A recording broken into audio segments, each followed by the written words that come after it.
Integration of sine theta d theta from 0 to 90 degree. तो कैसे होगा सर, साइन थीटा का इंटीग्रेशन होता है माइनस कॉस थीटा, एंड यहाँ पे वैल्यू हमको दी हुई है 0 एंड 90 डिग्री इक्वल्स टू हमारे पास क्या होता है, माइनस कॉस 90 पुट किया, हमारा minus minus cos 0 degree. Cos 90 हमारे पास 0 होता है and minus minus plus and cos 0 हमारा 1 होता है, आंसर हमारा +1 आ गया।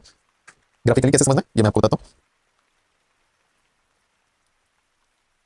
ग्राफिकली कर्व हमको ऐसे दिया हुआ है एंड इसमें अगर हम देखें तो this is pi by 2, this is pi and this is 2 pi by 3 and this is 3 2 पाई। यहाँ पे 0 दिया हुआ है, यहाँ पे इंटीग्रेशन साइन थीटा का 0 टू 90 डिग्री करना था, यानी 0 टू पाई बाई 2 करना था, तो यहाँ पे आंसर क्या होगा +1।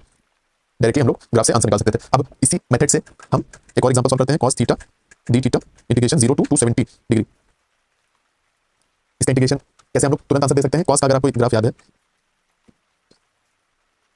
cos का ग्राफ कुछ ऐसे बनता था हमारे पास एंड यहाँ पे क्या होता था +1, this is -1, this is -1 and this is +1 integration. अब यहाँ पे हमको कहाँ से कहाँ तक करना है, 0 पाई by 2, this is pi and 270 degree को हम लोग लिखेंगे 3 पाई बाई 2 एंड 2 पाई। क्या था, हमको इंटीग्रेशन करना था 0 टू 270 डिग्री, 0 तो 0 हमारा 270 degree 3 pi by 2, 3 pi by 2 तक इंटीग्रेशन करना है। ध्यान से यहाँ पे देख सकते हैं +1 देन -1 यानी हमारा आंसर हो गया -1। डायरेक्टली हमको क्वेश्चन सॉल्व भी नहीं करना पड़ा, इंटीग्रेट करके देखना भी नहीं पड़ा, डायरेक्टली हम आंसर दे सकते हैं। इसका होगा आंसर कितना, -1। ओके, अगर हमको ये वाला मेथड याद है तो हमारा टाइम बच जाएगा कैलकुलेशन में। ओके, जल्दी जल्दी मैं बताता हूँ जल्दी जल्दी कैसे हम इंटीग्रेट कर सकते हैं। Sign theta d theta integration दिया हुआ है 90 टू 180 डिग्री, इसका आंसर कैसे निकालेंगे। आंसर अगर आपको ग्राफ याद है, ग्राफ याद करिए, 0 टू 90 होता है +1, फिर 90 से 180 होता है +1 और यहाँ पे 90 से 180 कितना होगा, +1 हुआ, आंसर आ गया +1।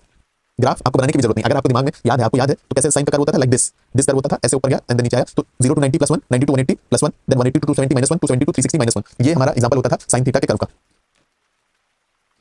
आगे मैं एक और एग्जांपल लेता हूं, साइन थीटा डी थीटा, यहाँ पे हम लोग ले लेते हैं 0 टू 270। क्या आएगा आंसर, अब ध्यान कीजिए, पहले +1 देन -1 पहले 0 to pi by 2 +1 pi by 2 2 pi +1 then pi by 2 then pi 2 2 3 pi by 2 will be what, will be -1, यानी दो बार +1 एक बार -1, तो हमारा आंसर आ गया +1।